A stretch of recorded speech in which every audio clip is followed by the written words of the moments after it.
Yeah, thank you. Now it's allowed.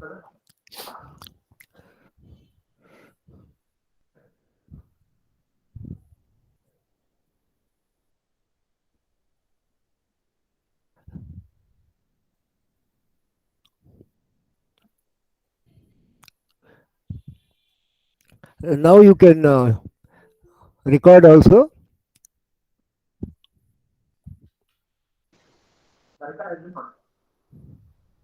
Yeah.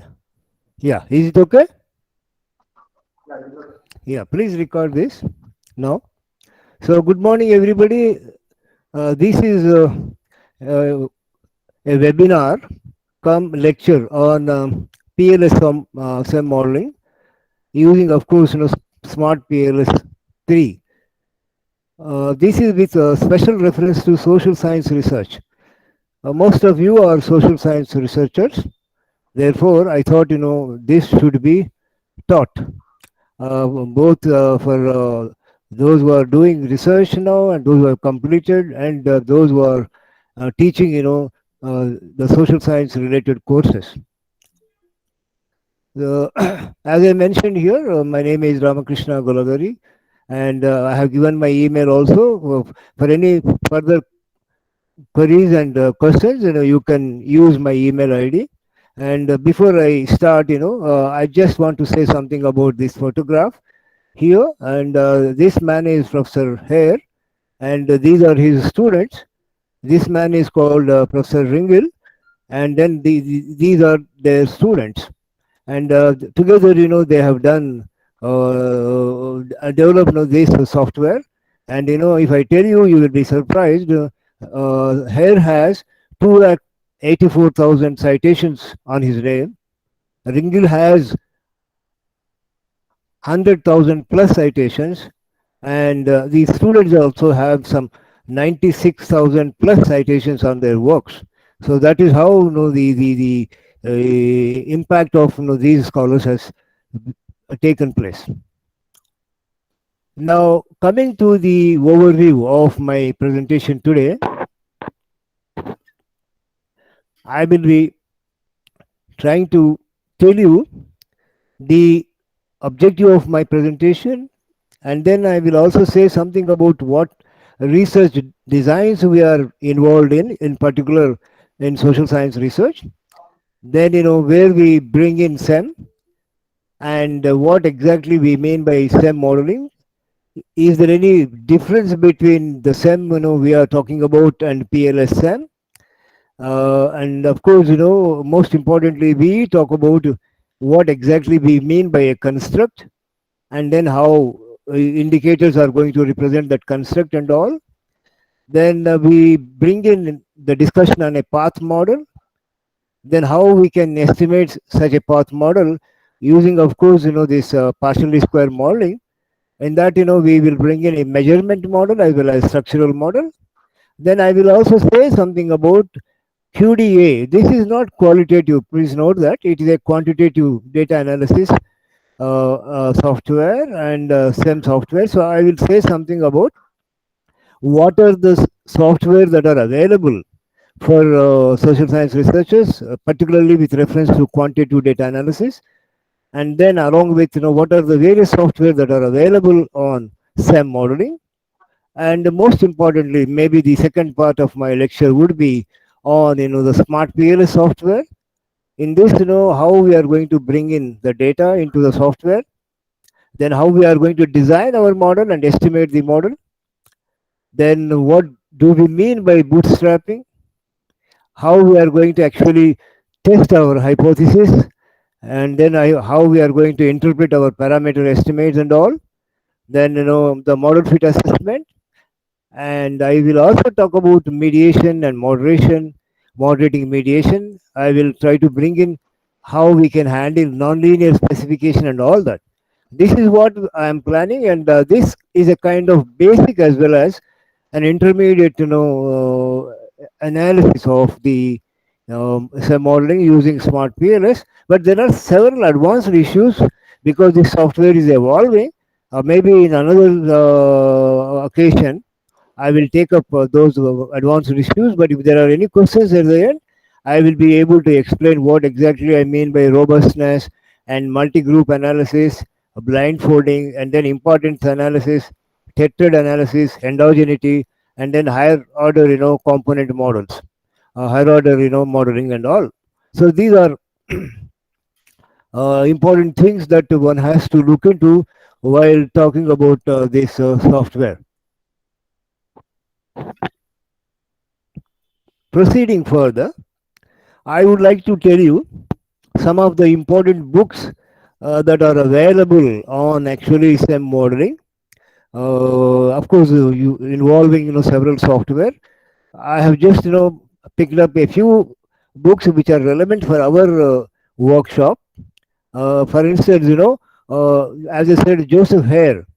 Joseph Hare is the actually management professor, management and marketing specialist, and his students, from his area, have worked a lot on this. The first book, is actually a primer on partial least squares, structural equation modeling, Hare and others. I'm not going to read the names because there are three more people. And then, later another book has come, which is Advanced Issues, again by Hare and his students. And actually, his student, Marco Sazdat, he is just in 40s, and he is actually involved in actually developing this software relating to these advanced issues and all. There are umpteen number of books available, but this is a very simple book, which is partial least squares path modeling by Latan, for a new researcher, a beginner, without knowing the knowledge of the SEM technology and all. I think this book is relevant, and umpteen software are providing the possibility of SEM modeling. For instance, you have Stata and even R. They have actually packages which can handle structural equation modeling. And this is the book written by Mehmet and Sargo. This is actually published this year, 2021. One can look into this. Then there is again some discussion on advanced issues relating to partial least squares, structural equation modeling by Avikran, and of course again Christian Ringel. So these are the books available on SEM modeling, but with special reference to partial least square SEM modeling. Now, a competitive, in fact, people say it is competitive, but I call it as a complementary one because there is no competition between AMOS and Smart PLS. One has to learn both of them because we may have to use them for different kind of methodological purposes. So I have just brought in some idea relating to that also. I will begin with actually the Hare's, kind of the Hare pioneering a book which is called Multivariate Data Analysis. Most of the management, commerce, finance students know about this. He has a chapter on partially square modeling also. This is a wonderful book, and every social science researcher should read this book. And then I have another excellent book written by Andrew Hayes. He also has 100,000 plus citations. The exact number is 1,20,000 citations, and this is about introduction to mediation, moderation, and conditional process analysis. And it is very difficult to see the Scopus publication or Web of Science publication these days, particularly in social sciences, without mentioning these authors, without talking about mediation, moderation, and then the conditional process analysis. In fact, SPSS can handle Hayes process macro analysis. This is called process macro. In fact, he has some important models there. He numbers them as 96, but maybe the number is less than that. And if you want to go for mediation, what kind of model you have to use? If it is moderation, what kind of model you have to use, and all that. So Hayes is the most influential psychology professor. Remember, he is not an economist or management professional, but he is a psychologist. In fact, Econometrics, though we are very familiar with econometrics, it is losing its significance, and then actually sociometrics is coming into the picture, psychometrics is coming into the picture, bibliometrics, meta-analysis, cytometrics. So these are the developments, and then artificial intelligence, machine learning, all kinds of things are coming into, because econometrics has an inherent limitation. I will talk about that maybe in the process of my presentation. Then, I would like to bring in another important book, which again came in 2020. This is by Joel Collier. This is actually his PhD thesis. Most of these scholars actually are doing their PhD, and they are developing a software, then using a software for their research, and then coming out the publication like this. This is on actually AMOS, Applied Structural Equation Modeling using AMOS by Collier. I also recommend this book. Those who are interested in doing SEM modeling using what is known as covariance based kind of SEM modeling. I will try to explain what these things are now slowly. Hope it's audible. Yeah. And now you just look at this development. This is a family tree of SEM modeling, and in fact we were involved in testing the difference between means for what is known as individual samples and all.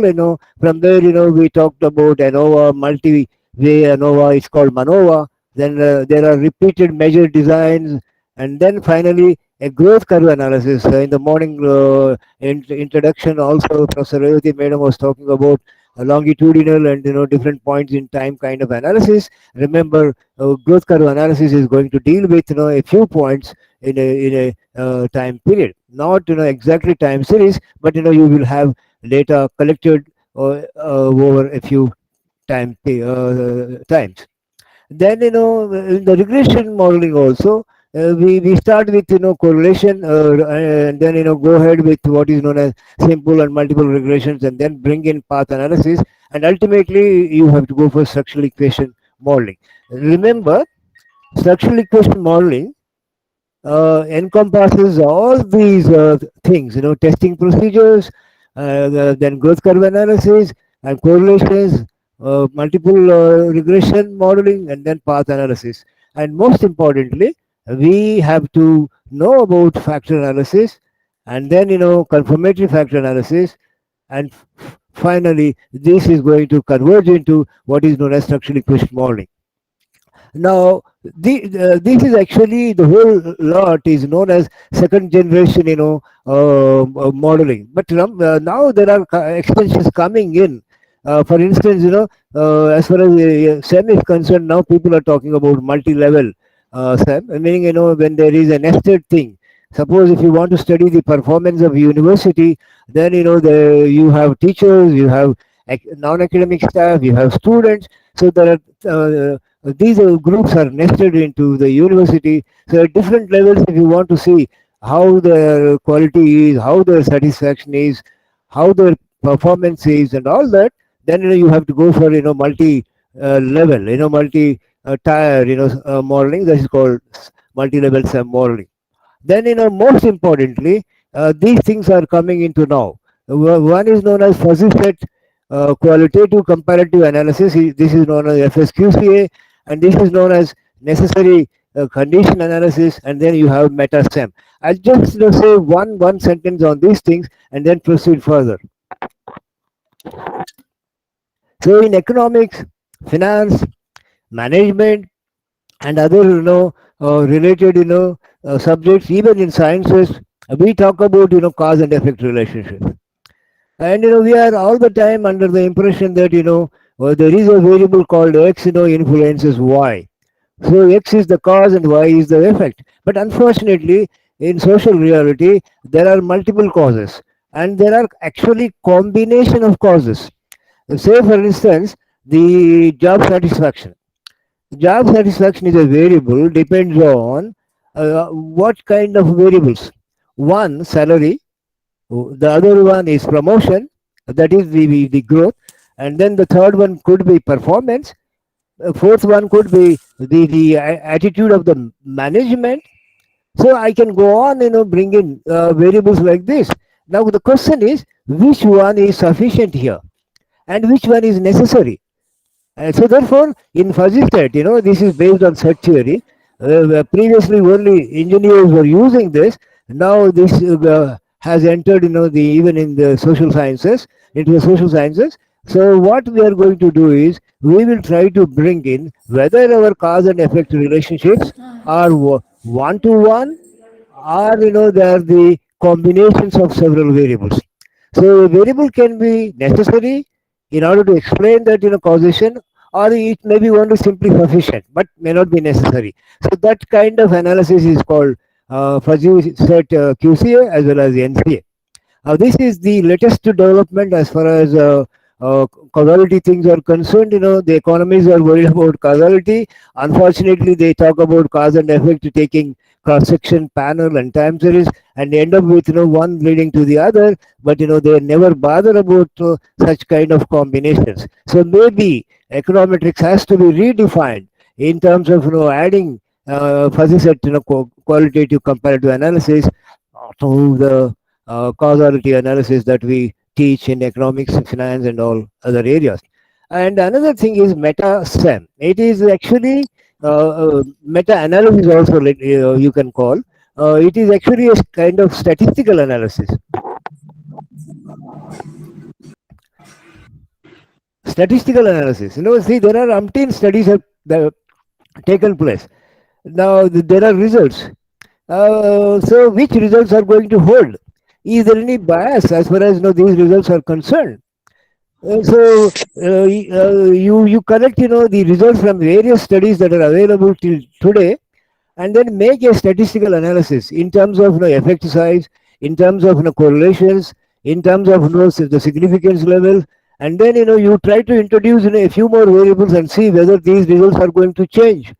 Such kind of analysis is called meta-analysis, and even for SEM, meta-SEM has become very important. So these are the latest developments, and if you want, you can call them these third generation kind of additions. But my concentration for today's lecture would be only on SEM, not on this multi-level or FSQCA or meta, but I will just take STEM modeling with special reference to a particular thing that is called what is known as PLS, partial least squares, not to know the covariance based SEM, which is actually done by a software like AMOS and M plus and all.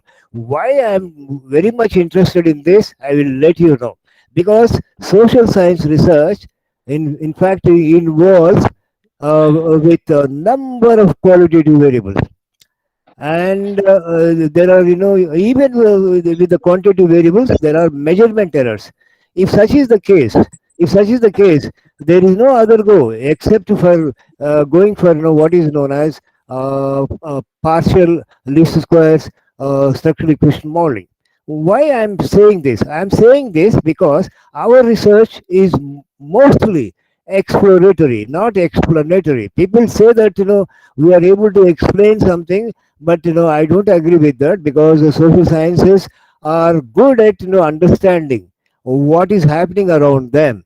They are going to explore this in terms of meaning, say patterns, visualizations, and all. But if you start explaining, then you have to have a theory to support that, and then you have to have a hypothesis for that, and it becomes what is known as a kind of confirmatory thing. Unfortunately, the theories are not perfect.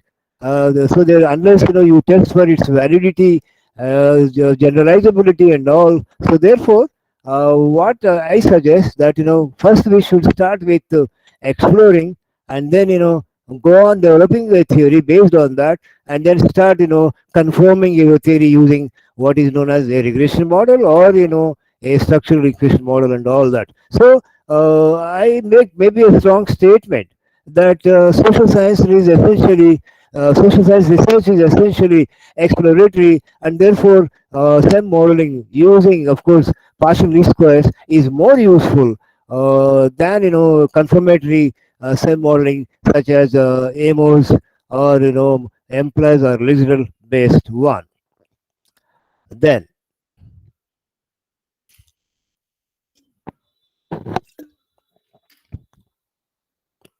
so from structural equation modeling to we go for latent growth curve analysis. Now, what is the difference here? Usually, we do some modeling for a cross-section data, meaning data collected in a survey at a point in time.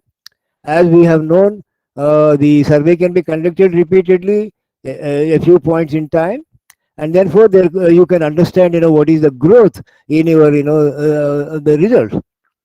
So therefore, we can bring in latent growth curve analysis. The word latent is used specifically to tell you that the variables are not measurable.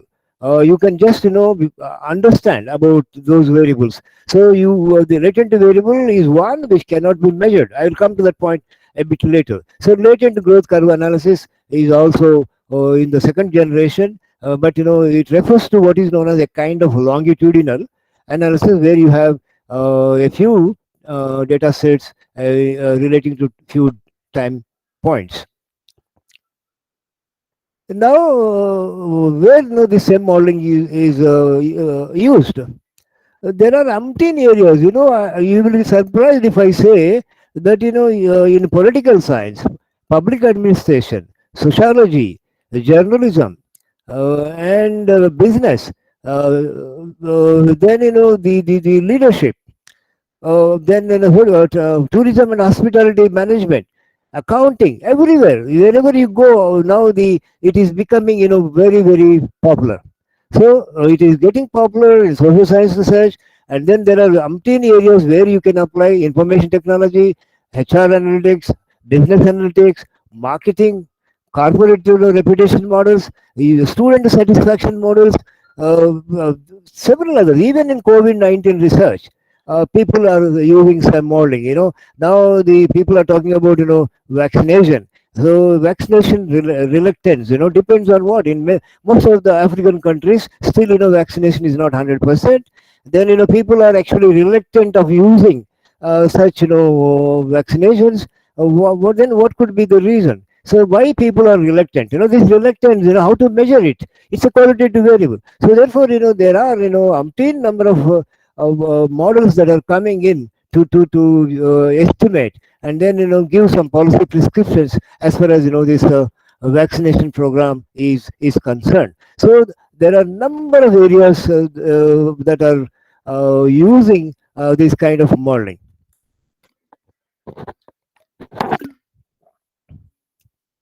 Now, the objective of today's lecture would be obviously to deal with structural equation modeling with a special reference to PLSM, because as I said, it has become very popular, particularly for hypothesis testing. And then I will also briefly review various modeling techniques that are available for a social science researcher with special reference to PLS modeling. That is various software that are available with reference to this. Then I will also bring in a very important aspect, that is the methodological background. One need to understand it is not just using a software. You should know the methodology on which that software is based. Then only you will be able to use that and then interpret the results and then defend your say results, arguments, or whatever it is. And then of course I will also try to demonstrate and then provide some hands-on experience using the software. This is the latest version, SmartPLS 3.28. So I'm also going to do that. Then before we jump at it, I just want to bring in very briefly that we have actually three kinds of research designs available for a social science researcher. One is of course quantitative theory, in which most of us are immersed in. We start with a theory or hypothesis and we try to verify it using some models, maybe regression, maybe any other model. So validating a theory is a very important objective for us in quantitative research. But contrary to this, you have qualitative research design where you will not have a theory to start with. You don't have any hypothesis, but you experience some phenomena taking place. Say for instance, COVID 19 emergence has taken place. So you would like to understand what it is, and how it is impacting and all. So such kind of thing is known as qualitative research. So how it is going to affect and all, you are going to understand, you are going to provide some meaning to it and all.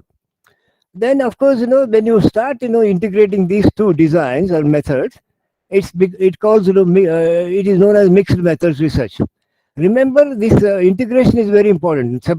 Discussing them separately is not mixed methods research. Methods can be multi-method. Within quantitative you can use number of methods. Within qualitative you can use number of methods. For instance, focus group discussion, interview, etc., are different methods that you use qualitative. When you combine them, it becomes multi-method, not mixed method. Mixed method is combining quantitative as well as qualitative methods. How this can be done? This can be done at different levels. I would like to suggest a book by research Creswell, Research Designs. I have not mentioned that book, but maybe the presenter in the afternoon would like to say something about that. So Creswell is an important researcher who is actually having who has written several books, particularly on mixed method research. And in Germany, they are working on this. And this is again most prominent and the emerging kind of research methodology that is taking place in social sciences. Now you have to combine these two, maybe at the data collection level, maybe at the method level, maybe at the analysis level, maybe at the conclusion level. So this combination can be done in different ways. How to do that, I can go on explaining maybe for an hour, but this is not the agenda for me today. I just want to tell you that there are three kinds of research designs for us, and most importantly, mixed methods research, which actually combines quantitative and qualitative. Remember, when I say combining, it is integrating, not just using them separately. Then, maybe a very brief introduction of what software that are available for a quantitative researcher in social science. There are umpteen number of software available. Madam also was saying something about this in the keynote address. But I will confine only to quantitative data analysis software. You can have qualitative data analysis, and then for mixed research, what are the software available and all that. I'll just classify them into software like this. One is sociometric software. The other one is psychometric software. The third one is what is known as bibliometric, and then the fourth one is cytometric, and then you have to get into what is known as machine learning, maybe using Python or other software like that. So broadly they are divided into these areas. But coming to the specific software, you have for cross section. Just in one sentence, cross section is a data collection at a point in time. Most of the survey data are belong to the cross section.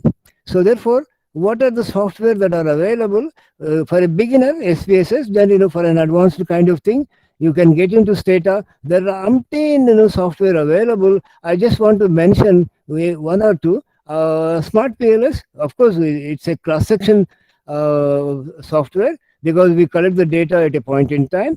You have GAMS, for economy-wide modeling. One can use GAMS. Again, economy-wide data also given at a point in time. They use macroeconomic tables, social accounting matrices and all. And then you have what is known as productivity analysis software or efficiency analysis software. It is called data envelopment analysis. It is called DEEP. But most of these belong to what is known as a cross section. But you can also bring in some longitudinal things using this software.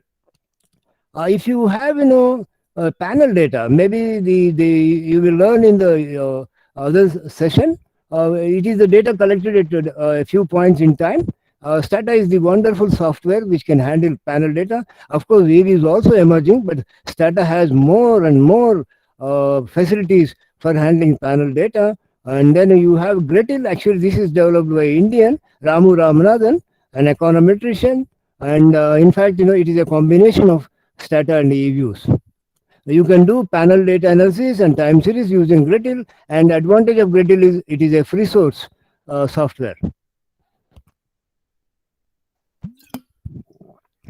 Now coming to time series, you have that also in one of the sessions.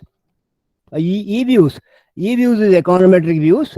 People say it is econometric, but again, I disagree with them because everybody is using e-views. So it is mostly statistics. So we use in economics more frequently, therefore maybe it is called econometric, but there is no such word economic or econometric. Now it has become a kind of social software. Everybody is using e-views also. Then you have microfit. Some of them have specific advantage. If you want to go for co-integration, particularly related to ARDL, auto-regressive time series package developed by Pesaran, and he also has 100,000 plus citations on his papers. Then you have GAS for nonlinear models and all. RATS is also there. But I would like to say something about Oxmetrics. Somehow it is not picked up in India or anywhere. It is actually very popular in Oxford. And most of the time we talk about, general to specific modeling. And this software cannot handle. Only Oxmetrics can handle because, we have umpteen, theories explaining a phenomena. Sometimes, these theories are competitive. Some of them are complementary. So put all the explanations of these theories in one model. That is called general modeling. And then, develop a model which explains, your outcome. That is going to be a specific model. So that is what is known as general to specific modeling. Oxmetrics can handle that. Actually, it is a family of softwares. Oxmetrics is the family name, and you have, PCGIV and all. Of course, now somehow with the advent of Stata and eViews, Oxmetrics has taken a backseat, but this is also a wonderful software. Gretel we have discussed. R also has time series package facility. So these are actually popular among us, and depending on your requirement and the facility that is available in these softwares, you can use them. But I recommend to start with SPSS, proceed with Stata, and then go to what is known as eViews, and then GAS and RATS. Then that would be very, very handy and useful for you for a research activity. And another thing that is emerging these days is data visualization. Tableau is the leading commercial software. When I say commercial, it is priced. And you have Power BI. This is Microsoft software. It is free, and this is very simple. But Tableau is more popular. You can handle visualization using Tableau very easily, and people are talking about data dashboards. Even Excel can handle that, but Tableau is leading software. People are also talking about casual causality. What do I mean by that? Usually we talk about causality, but now there is increasing concern for this casual causality. They are worried about the causality issues, but they say that instead of using these softwares, if you just visualize your data, you can just say infer what is the cause for what. So this is what is known as a casual visualization thing. That is called casual causality, but still it is in the primitive stage. People are working on this. But compared to this is not that very popular. And in addition to this, I would like to say one word. Even with the review of literature, before we used to talk about only narrative kind of literature review, because there are several studies available, but we select a few of them thinking that they are relevant. But the people say that is biased because you like to cite only a few studies. including your own works. But now there is a concept called systematic literature review. You have to bring in all the works that are available on your research topic. If I say SAM, if I search in Google Scholar, I have found 3,400 and plus works that are available on my interest area. So I cannot cite all of them. Yes, please mute your mic. I cannot cite all of them. So what I have to do? I have to go for what is known as bibliometric analysis. It is going to give you, yes, it is going to give you what is known as an analysis. Please mute your mic. It is going, yeah, it is going to give you an analysis relating what is known as the papers that are relevant to your work in terms of their citations, in terms of their usefulness, in terms of their impact, and then you will get to what is known as a kind of visual analysis.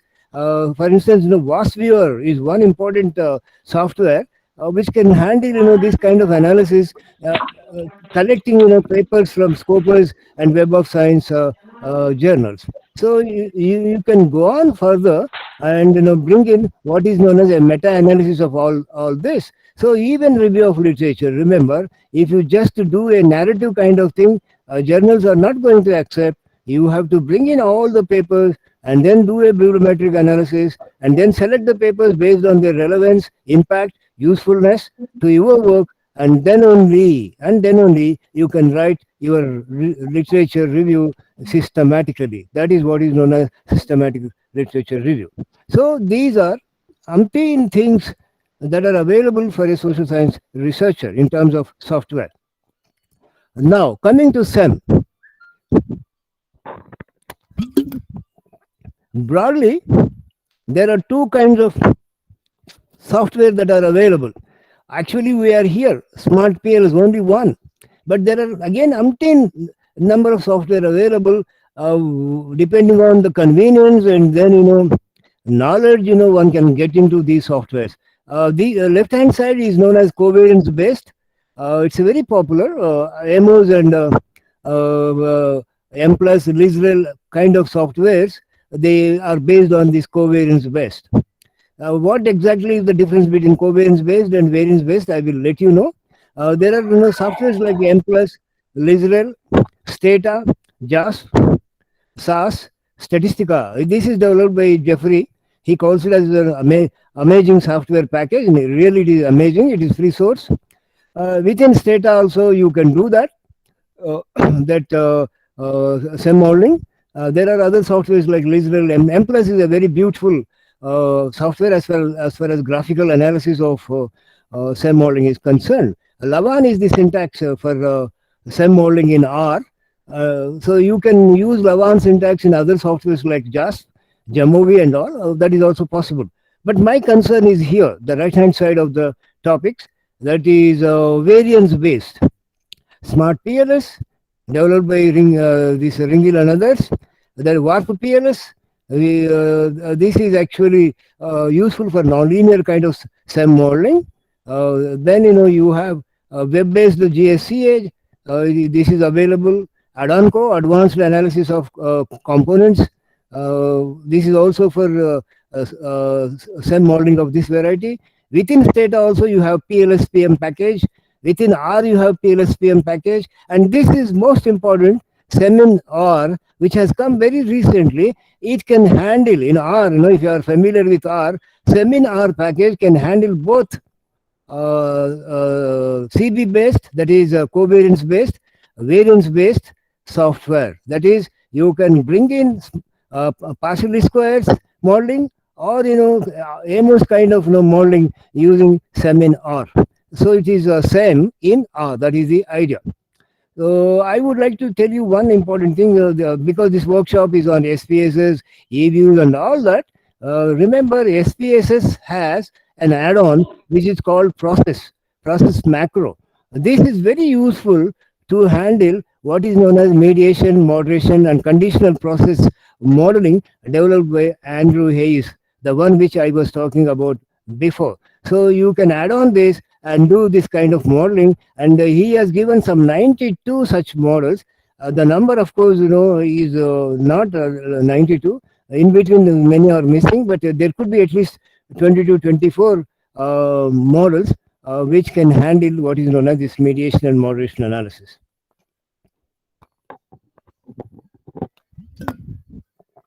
Now, let us bring in the introduction of what SEM is.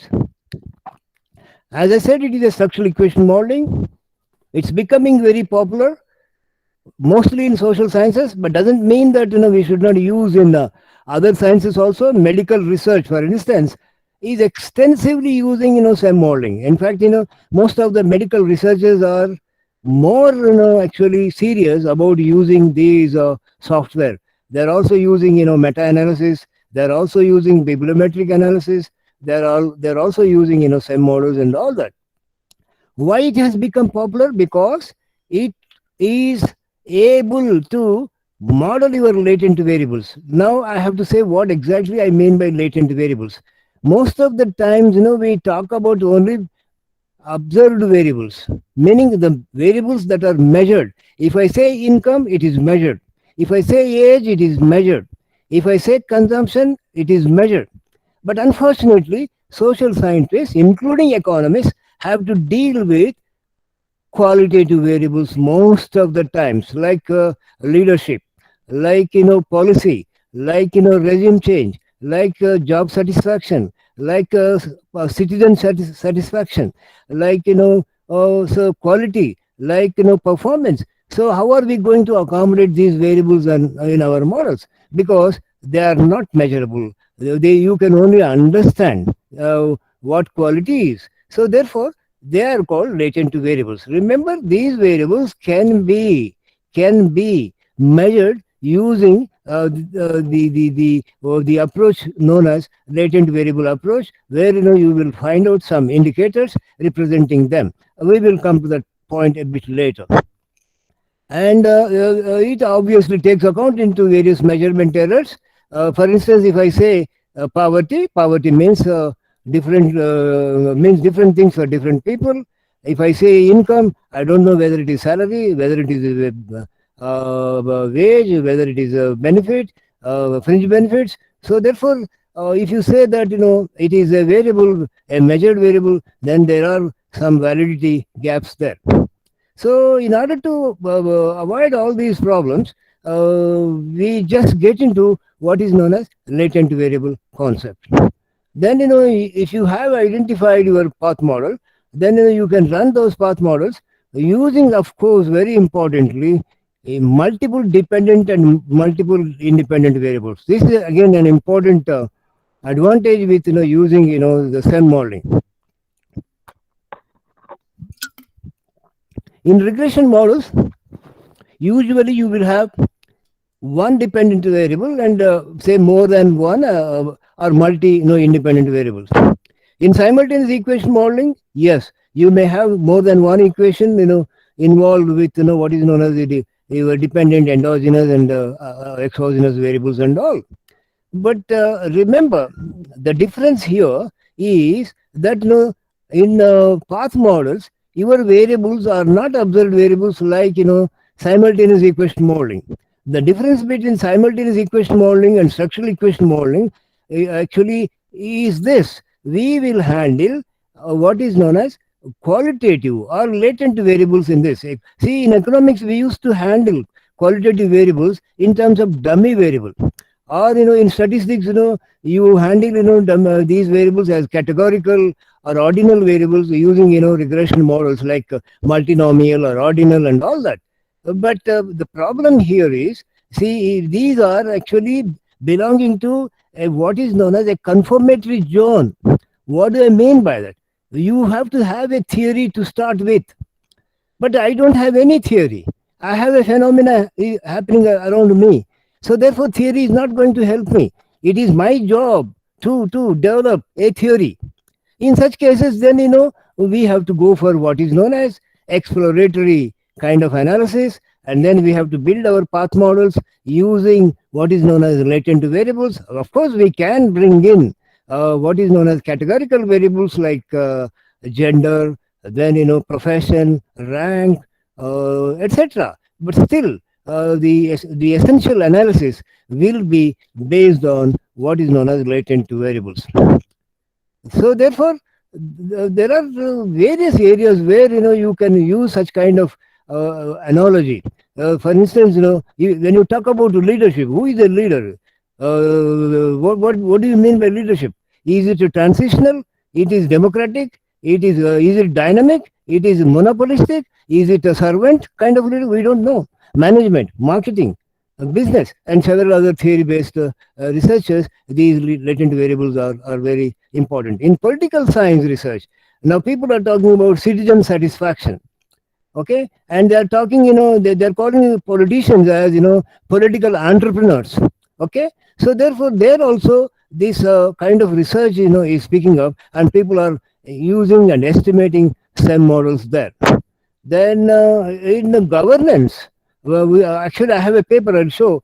I did a SEM modeling for ethical leadership and good governance. How ethical leadership and good governance can impact academic staff satisfaction in the universities, public universities.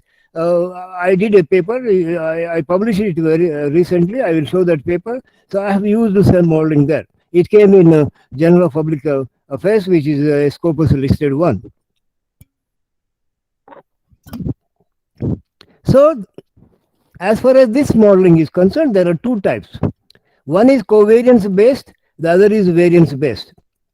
What we are going to learn today is, of course, variance based, but knowing the difference between these two is very important. And these are actually the methodologically different kind of softwares. If you send a paper using PLSM to a journal, maybe it is rejected at the desk level because the people who are the referees there or editors there are they belong to and support this covariance kind of modeling. So therefore that possibility could be there. But remember, if you look into the SEM based research papers in last 5 years, it is actually growing phenomenally. And many people recently I have attended one workshop organized by Taylor University in Malaysia. It is on tourism and hotel management. The researchers, scholars, and the students doing their PhD, master's dissertations and all, came out with their presentations. I was one of the, discussant there. They were 99% using this smart PLS modeling. One academic there, Professor Mustafa Rasul Imanesh, is very active in doing this kind of research, and I can also show his papers, one or two papers. He has given how to do this kind of thing, research, particularly with reference to mediation and moderation models. He has published these two papers in 2021, and I have those papers with me. So there are number of universities, in Malaysia, then even in England, Sussex University, people are actually using these models, and then they are adding this fuzzy set QCA and NCA analysis, and then MetaSem and all in their research.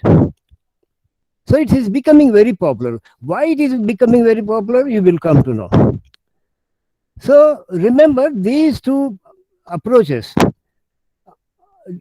depend on your research objective. Why? Because if you want to explain or if you want to confirm something, then obviously you have to go for what is known as covariance based SEM modeling. But if your objective is not to confirm something, your objective is only to explore something, then remember PLSM is very useful. So the methodologically these two are different, and we should not say that they are competitive, but they are complementary. Depending on your research objective, you have to use one of these softwares.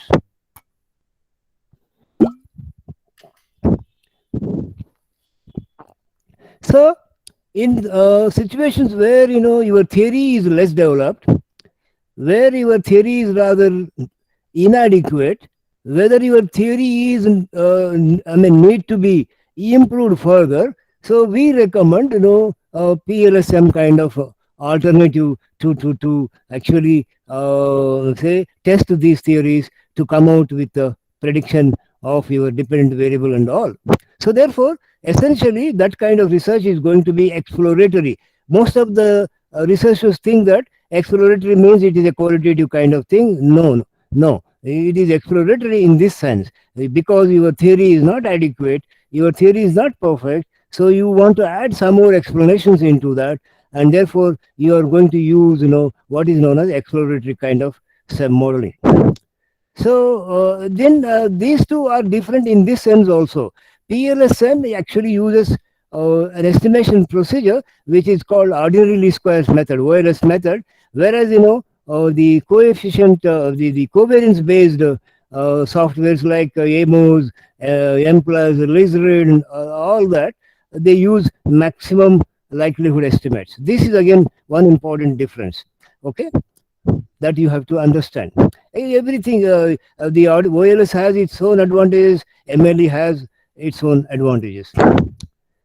So before we get into building our path models and estimating them, I would like to bring in an idea of what is a construct and what is an indicator. Remember, I'm not using the terminology in terms of what is known as concept or a variable. No, for me, the variable is not a quantifiable one.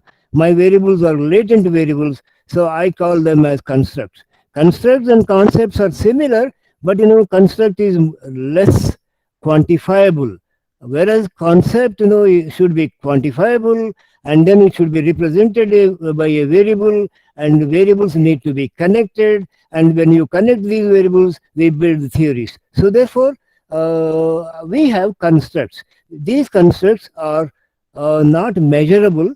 You can just understand about them using some indicators. The examples could be leadership, business intelligence, we say analytics, risk, intention, belief, satisfaction, feeling, trust, etc., etc., loyalty. People talk about brand loyalty. Then what do we mean by brand loyalty? So it's again a construct. So therefore, political party loyalty. Again, what do we mean by that? So there are a number of indicators representing that. How do we represent one? That is these constructs.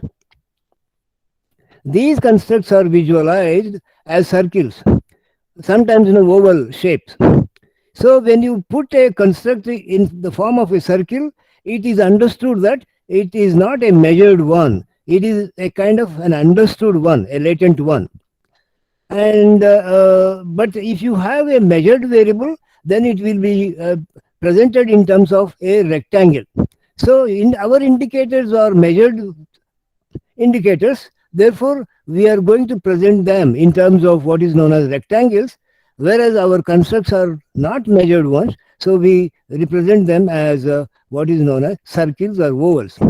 So the indicators are obviously known as manifest variables or items. To put it in simple terms, these are the questions that you are going to ask in your questionnaire, and then they are going to give you some number. So that number is, of course, is measurable. So indicators are going to be your questions in the questionnaire, and then your variables are going to be constructs, which are not say measured, which are actually understood, which are latent, which are actually rather behind. That is how we are going to understand what exactly we mean by an indicator as well as a construct. So indicators and constructs are going to be connected with some arrows, and that is the connection. Connection is nothing but a kind of hypothesis. So how you connect them is going to decide what kind of estimation procedure, what kind of model we are going to use. Then look at this. We have a structural equation model presented graphically now. This is actually divided into measurement and structural model. What do I mean by that? When I show vowels here, they are going to be my constructs, which are not measurable. We have represented them using some indicators. These yellow colored rectangles are indicators, and these blue colored vowel shapes are called what is known as latent variables. Now, this is, you can call it as a path model. You can also call it as a measurement as well as a structural model.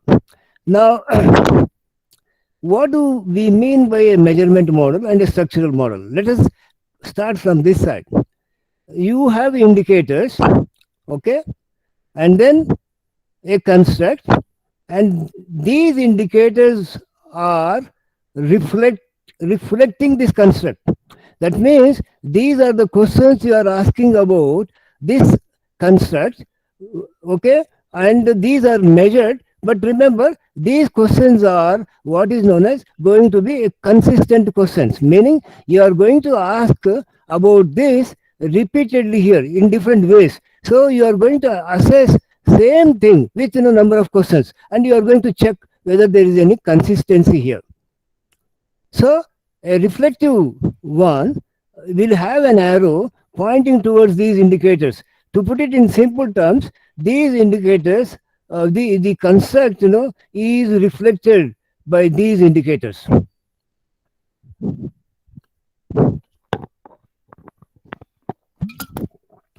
Take for an example, satisfaction about this lecture. Then what are the questions? I am happy with the lecture. I understood the lecture. The lecture is useful. The lecture is competitive. The lecture is up to date. So these are the questions. You are going to ask whether you have learned anything. What do you say? Yeah, I have learned. At what level? Okay. So therefore, you are going to give you some Likert scale kind of thing here. If you are happy with the lecture, then you are going to scale it maybe like this, totally happier about this, totally unhappy with this kind of things. So therefore, agreement and disagreement, approve or disapprove kind of things, kind of scale 1 to 5 may be thought of, or 1 to 7 can be thought of like that. So I am totally satisfied, I am less satisfied, I am neutral, neither satisfied or nor satisfied, unsatisfied, and then less satisfied kind of thing. So you can go on like this. So this is what is known as a reflective kind of presentation of the model. But this is also called outer model. Outer model means the measurement model. The construct, so depending on these indicators, is known as measurement model or outer model. These three ovals or circles within the box are called inner model or structural model.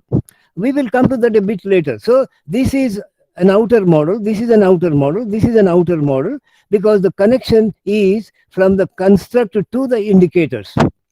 Now this is reflective because the indicators are say shown like this. So the indicators are going from construct to the indicators here, these arrows.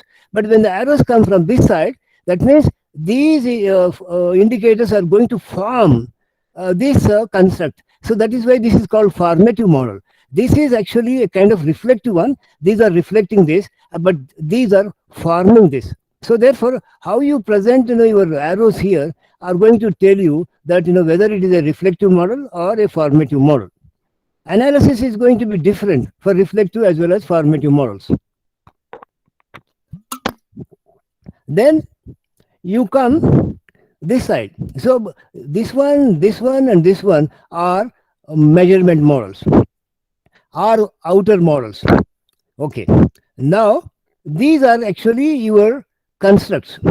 These two are influencing this. Therefore, you can call this as endogenous, because it is decided in the system. And these are exogenous, they are given outside. So the connection that you put from y1 to y3 and from Y2 to Y3 is actually what is known as a structural model, inner model. So this is based on your theory, your theory. When I say that, the starting point is not theory. Don't think that way. Even if a theory is existing, you may have to modify it. You may want to explore further about the theory. So therefore, to start with, we actually develop a structural model based on what is known as these constructs like this. These arrows indicate what is known as our hypothesis. Y1 to Y3, what kind of hypothesis you are going to formulate? Okay, and Y2 to Y3, what kind of hypothesis you are going to formulate? Just looking at this, we are saying that Y1 and Y2 are going to influence Y3. This is what is known as an inner model. Together, this is called a path model. Now, another important thing that you should remember is the coefficients that we get for the indicators here are known as outer loadings. Outer loadings. This is something like, your measurement model is nothing but factor analysis. Factor analysis. Nothing more and nothing less. It is factor analysis. And this is your regression model. And the coefficient that you get here between Y1 to Y3 and Y2 to Y3, they are called as weights. Inner model weights are a kind of regression coefficients. So that is how you have to understand what a path model is. It is a combination of measurement and structural model. Measurement model connects indicators with the construct. How it is getting connected depends on whether it is reflective or formative, and the constructs get connected like this, and the connection is going to take place based on your hypothesis. So this is called an inner model or a structural model. So you have to evaluate, you have to measure these models separately and provide your results.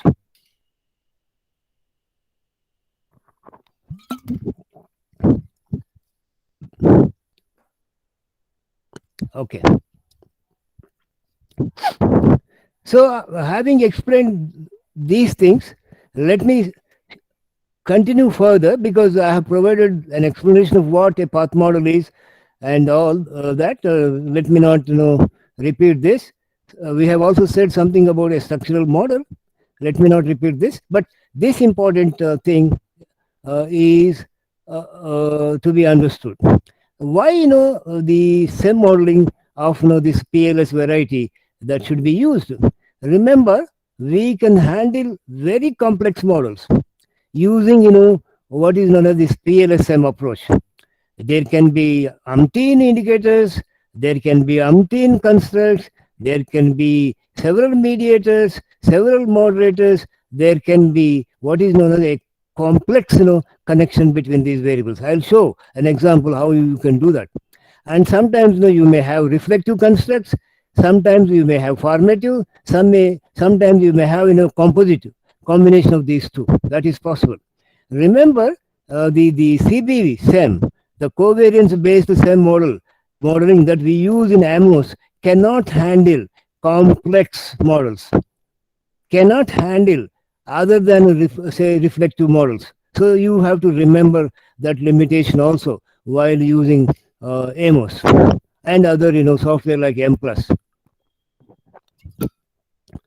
Then we can easily do this using PLSM. What is it? You can handle mediation, moderation, etc. What is mediation and moderation? We will let you know a bit later.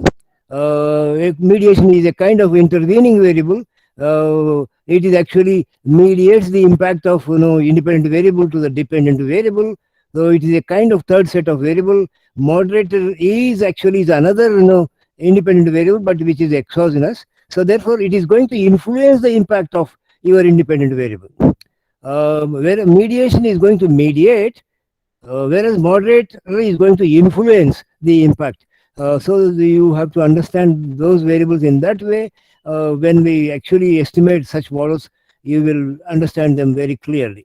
And most important justification for using smart PLS or PLSM is the small sample size. Remember, the other, say, software like AMOS and M Plus and all, CB based SEM, they are actually based on parametric, methods, meaning they require what is known as large samples to have a very important issue, that is what is known as normality. Remember, you can use regression models or CB SEM models, etc., when you are doing confirmatory analysis, only under the assumption that, let me repeat, only under the assumption that normality is satisfied. Remember, in real world, most of the times normality is not possible. So that being the reality, we have to go for non-parametric modeling, and that non-parametric modeling is what is known as PLSM. So therefore, we don't require large samples to bring in normality. We don't require normality assumption in the first instance itself. We can simply go ahead with estimating our models. This is one thing that distinguishes methodologically these two softwares. So no distribution assumptions, that is what, normality. So normality is not required. And then remember, this is not a theory validation. This is not a theory explanation modeling. No, we are not interested in explaining which variable influences which and what is its explanatory power in terms of R square and all that, but we are interested in developing a theory. So when your objective is to develop a theory, when your objective is to predict, what is known as the relationship between your dependent variable and independent variables, you have to use PLSM modeling. But if your objective is a confirmation of what a theory is saying, and if your objective is to explain something, then maybe you have to go for what is known as these, confirmatory models and say CB based SEM modeling. So therefore, the objective here is only what is known as development, testing, as well as prediction. And most importantly, using this approach, you can find out the latent variable scores. I will explain what it is. And then using these latent variable scores, we can go for subsequent higher order level of models. That is also possible.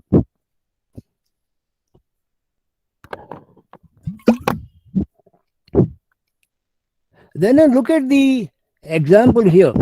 This is an example of a complex model. Sometimes, we get confused where we have to start. That is how the interrelationships are explained here. Remember, this is a corporate reputation model.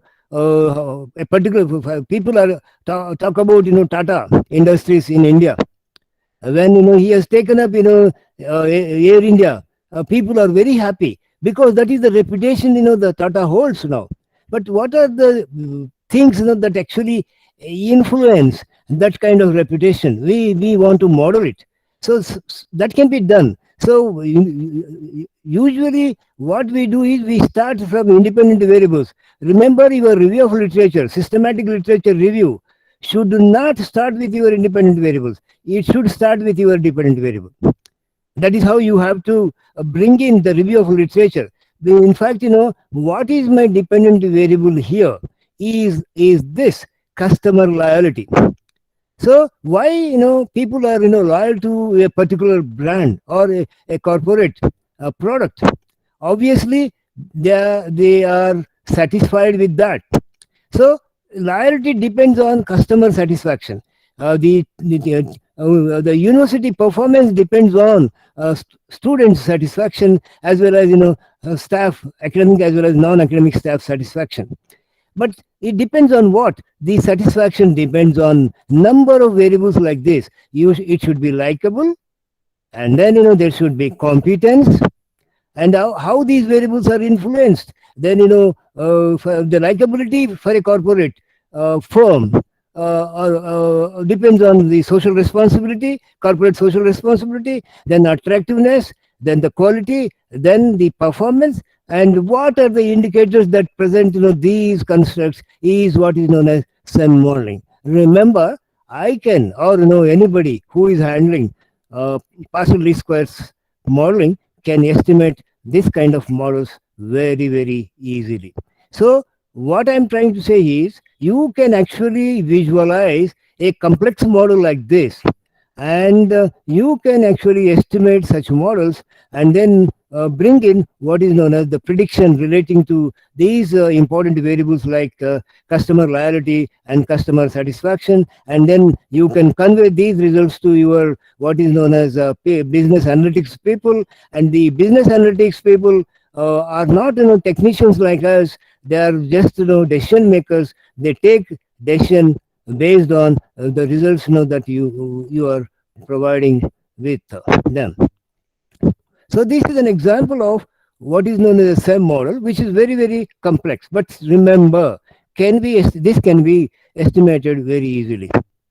But don't think that we have all the advantages with the software that we are going to use. It has a number of difficulties also.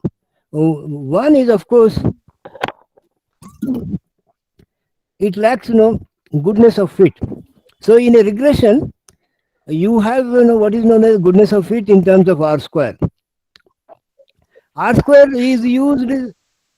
Yeah, please mute your mic. R square is used in order to explain the explanatory power of the model. Remember, depending on whether your dependent variable is same or not, you can also compare various models using R square. So similarly, in the confirmatory analysis, you have various fitness goodness of fit measures like TLI and all, which can be used for comparison purposes. Yeah, Yes, but please mute your computers. Please mute your mic.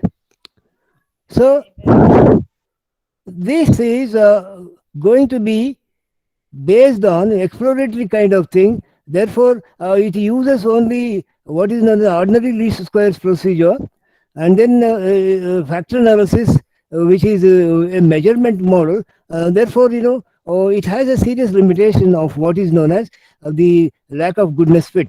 But research is continuing, and they are coming out with new methods of how we can actually bring in that. But remember, we should not think in those terms of measuring R square and making comparison, because our objective is not the explanatory power, as I was talking before. Our objective is only prediction and testing, and therefore if your objective is that, then obviously this modeling is very, very useful. Then you have to remember its measurement philosophy. Then only you can use that modeling. What is the measurement philosophy here? Normality is not required. We use ordinary least squares. We can estimate complex models, and it is based on only on variance, not on the covariance. It is based on what is known as constructs, latent variables. All this you should remember while using this. That is why it has become very useful, because with small samples, with no normality assumption, with constructs, we can actually bring in the relationships and then go for testing and prediction using this kind of models. It is, as I said, evolving.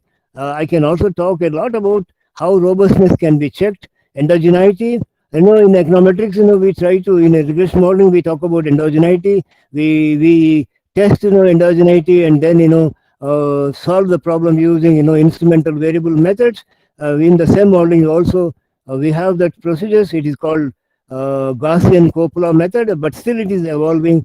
And then, as far as prediction is concerned, and then as far as using, formative and reflective models, there is a procedure called tetrad analysis. Tetrad means four, FOUR. So therefore, using, a kind of determinant analysis, we will verify whether we should go for reflective or, formative, say, modeling. or constructs. Now, let me now get into the software experience that is hands-on on Smart PLS. I will again go back to my PowerPoint, in between, because, while explaining my results, I have to tell you some of the rules and regulations of how we can interpret them and all that. Now, I will minimize this and go to my software. This is how it looks like. Remember, if you just type, www.smartpls.com, it will take you to that software website, and you will find three kinds of things there: student version, a trial version, and professional version. Student version is very easy, simple, and it is free.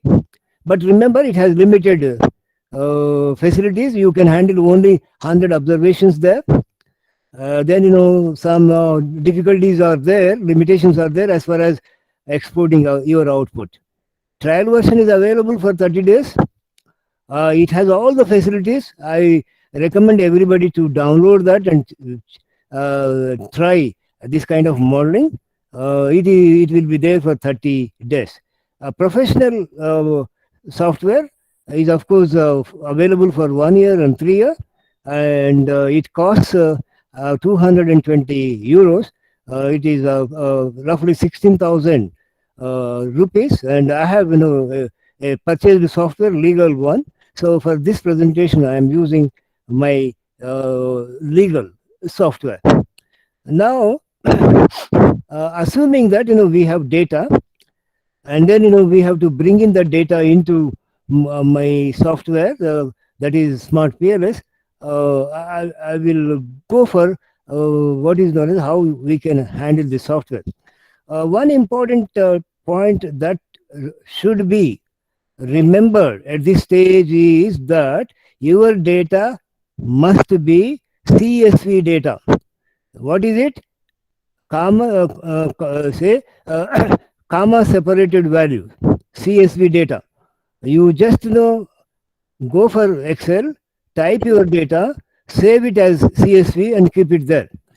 This software is going to accept only CSV format. Maybe in the future it is going to handle other kinds of data like text, then Excel, any other thing that is possible. So you have to have CSV file, comma separated value file, and then you have to have the data which is actually in terms of what is known as indicators. Say if you have, I will show what kind of data we can have in terms of indicators and all. It is going to be your questionnaire. You are going to ask questions, and then these questions are going to give you answers, numerical answers. They are arranged in terms of a Likert scale or Likert scale, whatever it is, and then these answers are your indicators. And then using these indicators, say for instance, name them as, if I say satisfaction, then what are the indicators? There are actually 9 indicators. Let us call them as satisfaction variable is S for us, S1, S2, S3, S4, up to S9, like that. I will try to explain that again.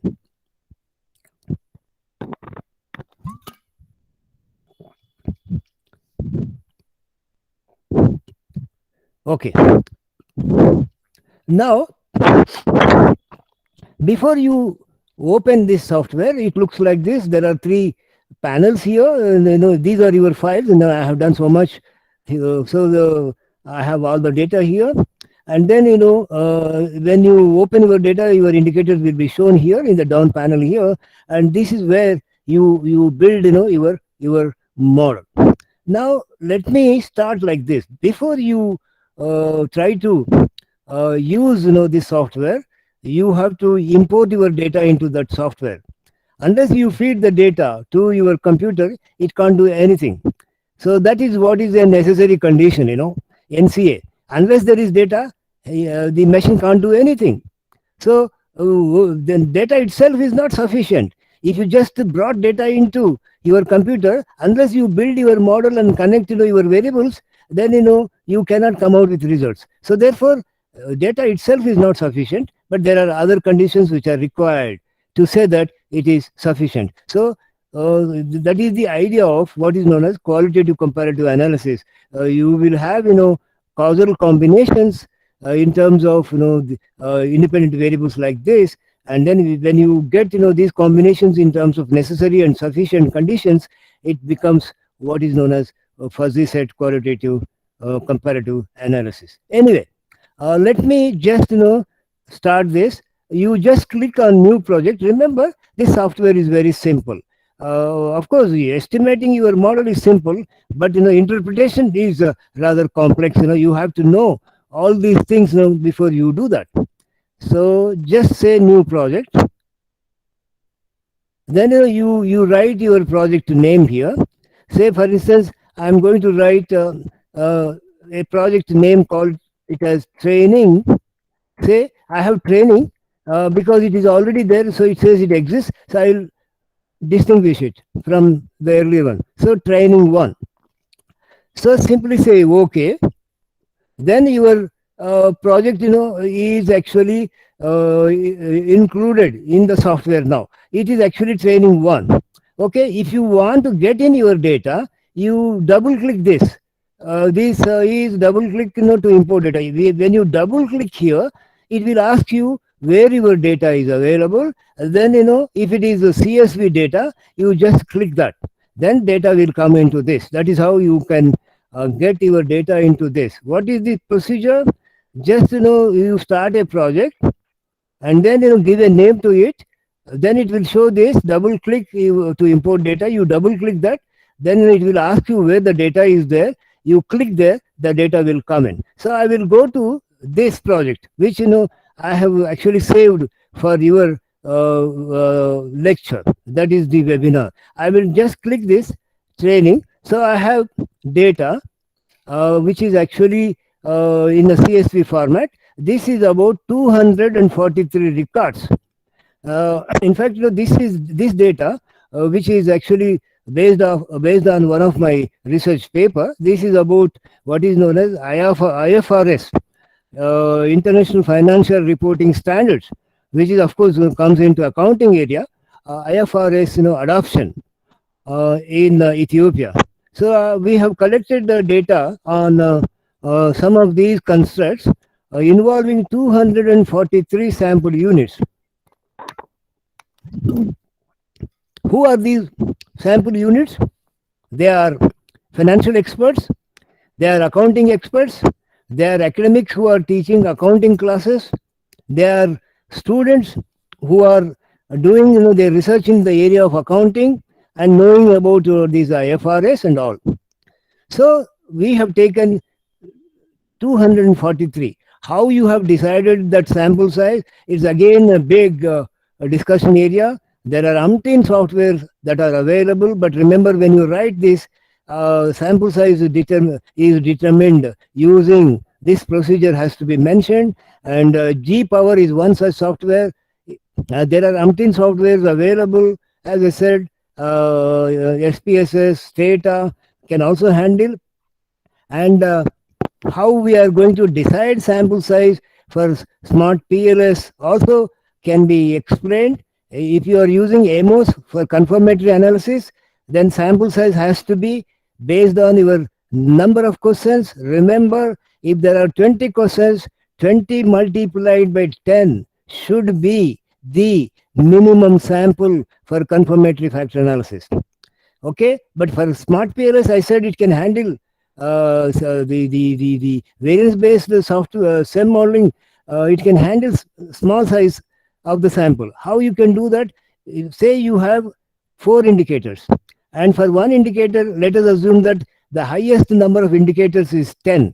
So you just multiply the number of indicators, that is maximum number of indicators of a construct, that is 10, multiplied by 10, 100 can be your sample. There are number of procedures available in literature of how you can decide sample size. The Cohen's procedure is there, and many other procedures are available. But remember, sample size determination will be discussed maybe by another, say, professor in the later sessions. So for us, small sample size is not an issue, as long as, if it is 10 times the maximum number of indicators of a construct, then we can use that. But I have a sufficient number of records here, 243, and I have decided this using a software called GPower. So given the effect size, power size, and then significance level, I can get in what is known as what is the minimum size. Remember, sample size is the minimum one that is needed. We have done that. So how sample size is decided has to be explained before we go ahead with our say research findings or whatever it is. Now I have the data relating to what is known as the training for this class. This is on IFRS. So let me just click my project. So when I click this, I get a window like this where I can bring in my model. And remember, these are the indicators. These are the indicators. Now I have some socio-economic information of respondents, like age, the profession in which they are in, gender, education, like that. Then whether where their residence is, kind of things. And then I have some constructs here. It is about familiarity. There are a few indicators of familiarity. So this is about IFRS. So familiarity is one important thing, in the adoption. My objective here is to see whether IFRS can be adopted in a developing country like Ethiopia. Then, what are the variables that I have to look into this. So this should be based on theory, I said. Then I have used technology usage models, and then behavioral intention approaches. So using the combination of these theories, I have developed my constructs, and then I am calling them as familiarity, one construct. Then usefulness, this is for perceived usefulness, meaning if you use IFRS, this is how it is going to be useful, kind of thing. And then the behavioral intention, whether they are motivated towards using that and all. And then the risk involved, for instance, there is also risk. IFRS means you are going to follow international financial reporting standards. Then there are some risks involved, maybe financial risk, maybe the knowledge kind of risk. Many things are there. Usually we bring in risks like that. Then you have what is known as adoption, whether you're interested in adopting it. Then what are the questions I'm going to ask there, and all that. So I have some variables like this, which are called constructs here. And it is, as I said, is based on technology usage essentially, and then some behavioral intention approach. And we have used other psychological theories also. Now, how to actually bring in this into our modeling? That is what I'm going to show now. Now, as I said, our constructs are shown using oval shapes, but let me follow a simple procedure now. There are a number of ways of doing that. I will just select my indicators here, then go up to the last indicator. Arranging them in chronological order is very important to make the things simple. So I have 6 indicators showing that. So you just drag them into this white space. Now you have a red colored one, a circle, which is called a latent variable 1 here. And these are actually manifest variables, numerical variables, which are shown in the rectangles, which are actually indicators, which are arranged in the Likert scale. Familiarity. Are you familiar with this? Then you ask a question, and then you arrange that in terms of a Likert scale. Like that. There are a number of questions like that. So you have six indicators. Now, in order to go further, I have to give a name to this. So you just right click here. Then you have to rename. You click rename. Then I will write the name as familiarity. So how familiar you are. Okay. Just say okay. So it is going to be shown as familiar. Then let us bring in another, say construct into the model. I will call it as adoption. So you are familiar. Say you are familiar with what is known as this software. So when you are familiar with this software, you would like to use it, adopt it. But when are you going to adopt it? Because you know its usefulness.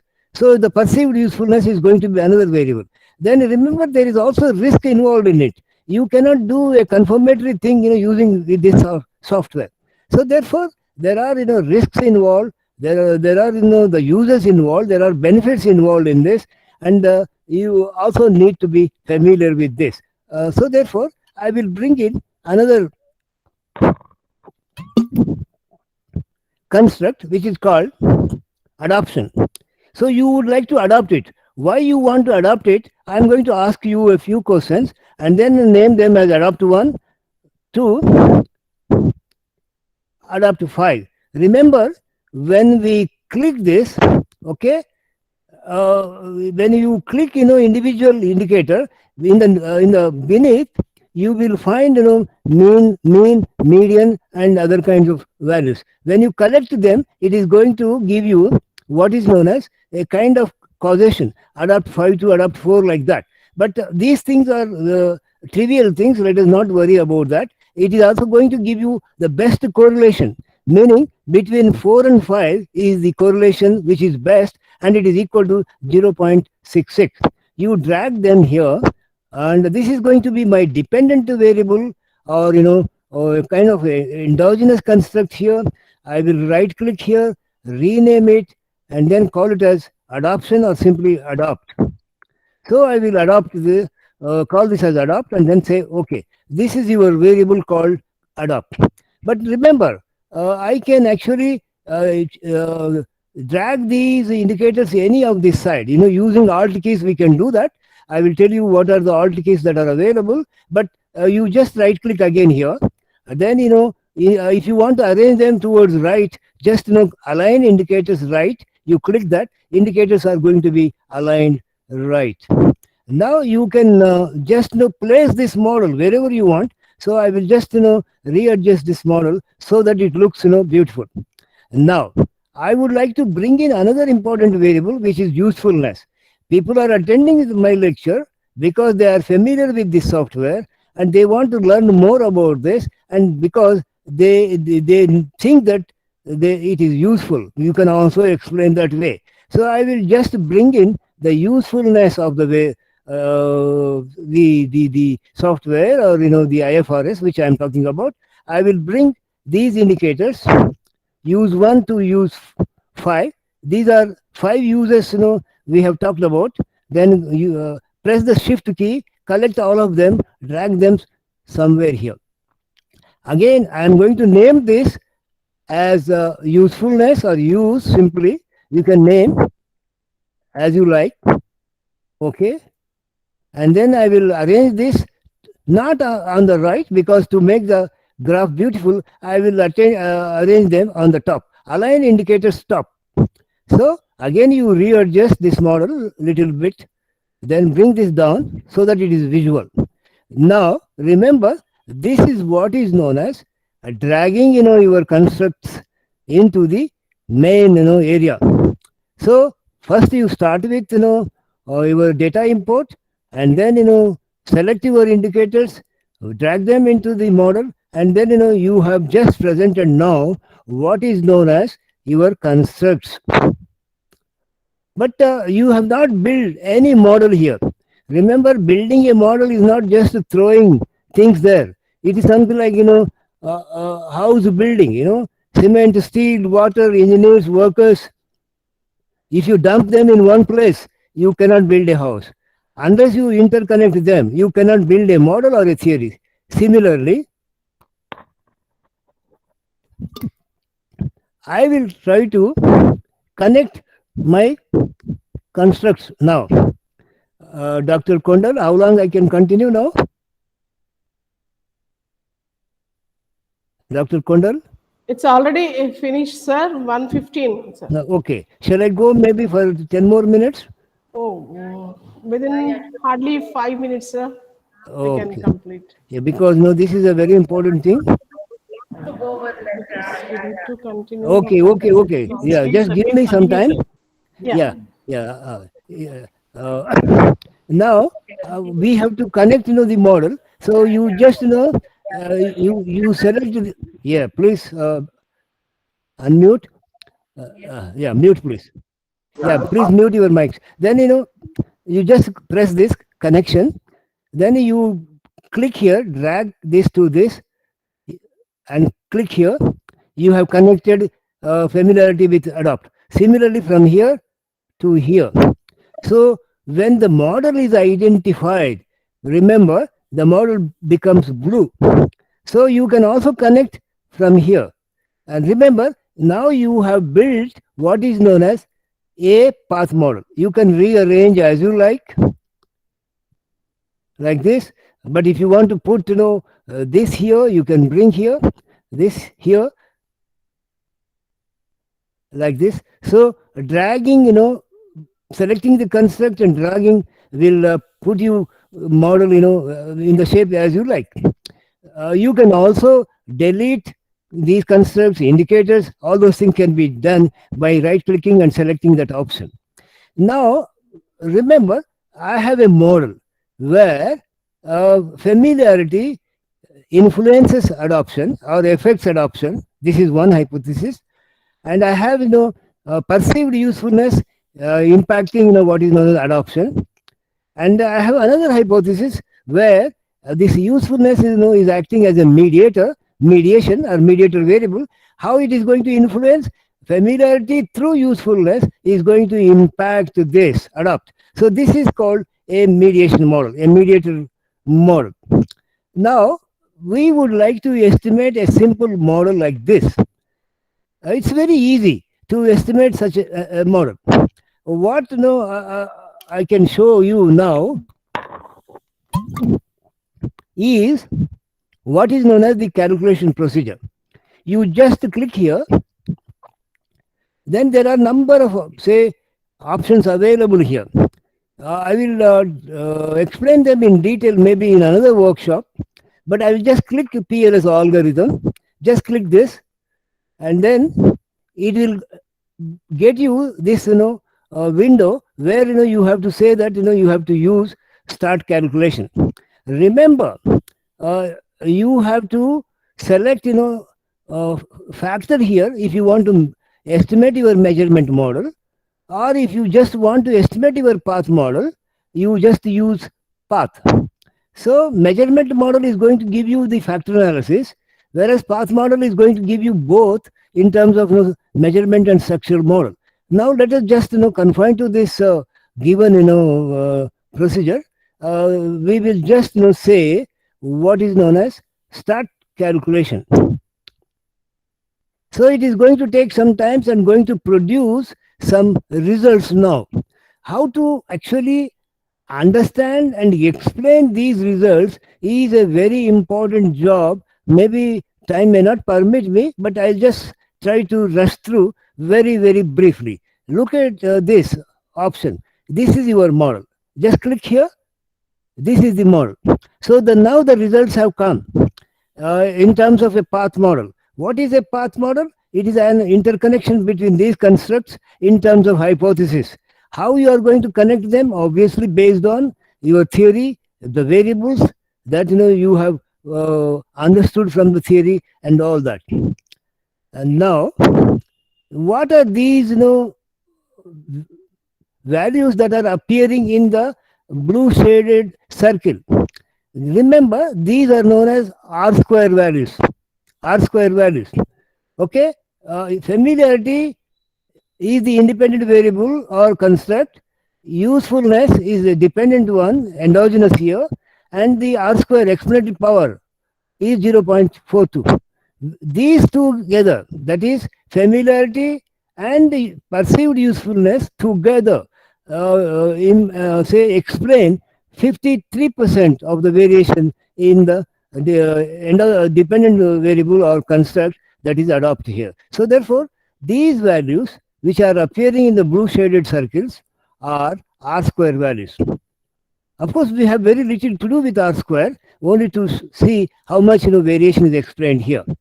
But most important thing is what is known as these factor loadings or outer loadings. These are known as outer loadings. Look at this. There is a stipulation here, a threshold. These outer loadings need to be more than 0.708. Please remember that. 0.708.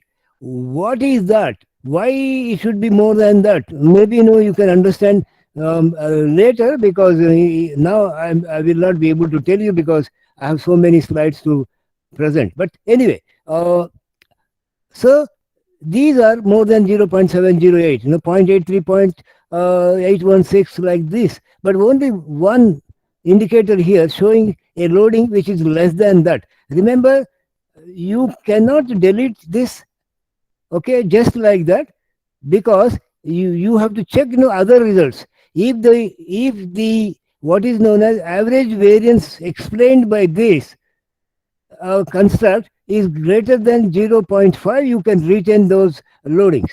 There is also another concept called as composite reliability. If the composite reliability is more than 0.7, you can retain those indicators. In fact, in usual confirmatory analysis, what we do is when a particular variable is not significant, non-significant, then we try to delete it in order to provide our results.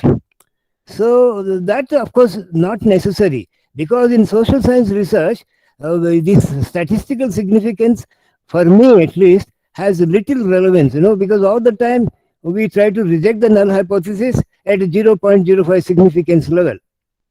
What does it mean? It means we have 95% confidence. What does it mean? It means out of 100 samples, in 95 samples, I can observe this result. But do we require this for a social science?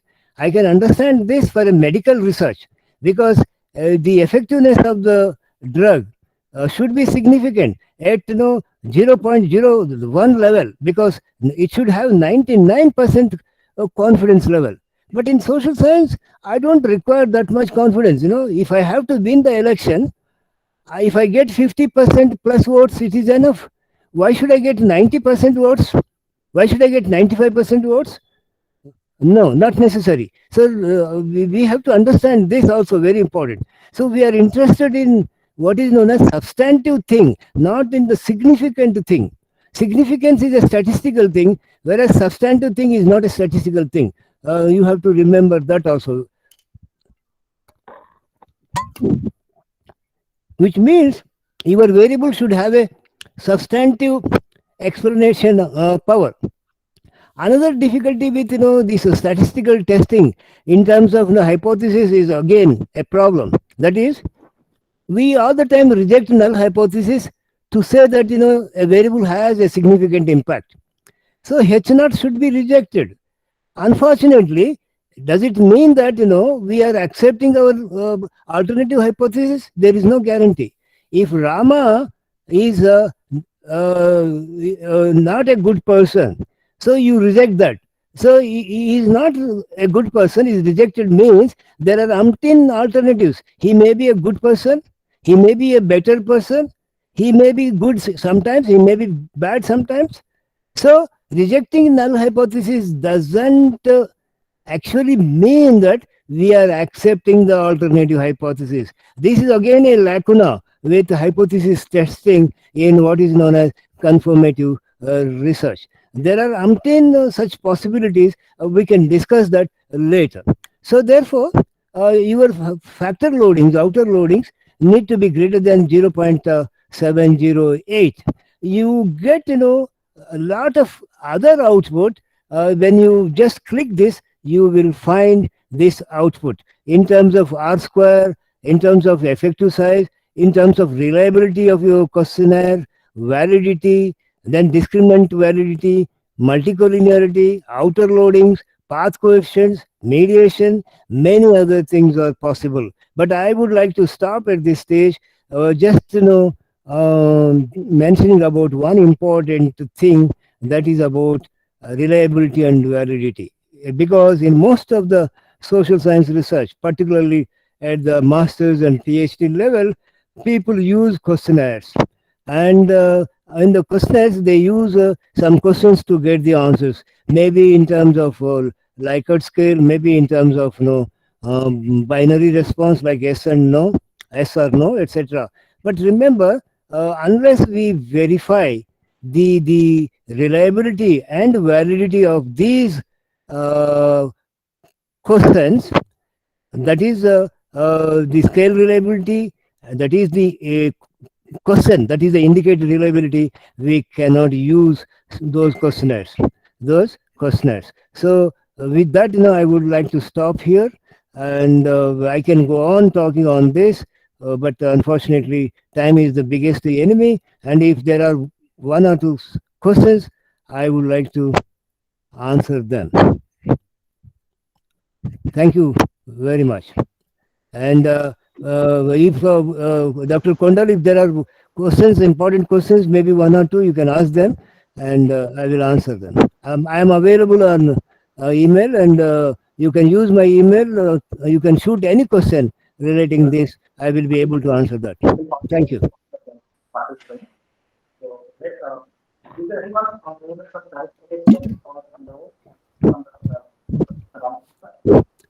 Yeah, yeah. Please ask.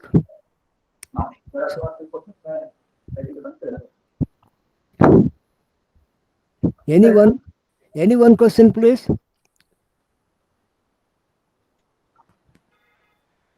Maybe an advanced one. If somebody is working on this, you can ask any question. Absolutely no problem. Okay. Okay. Okay.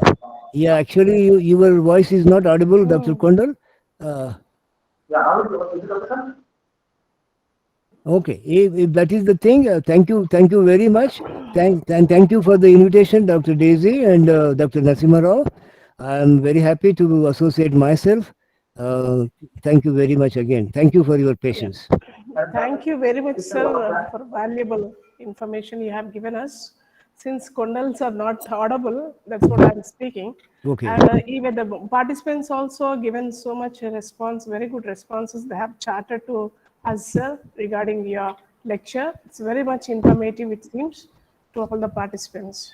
Thank you very much, sir. And this is a time for giving vote of thanks to the resource person by Kavita. Good afternoon, sir. Good afternoon, dear participants. I would like to say thanks to Professor J.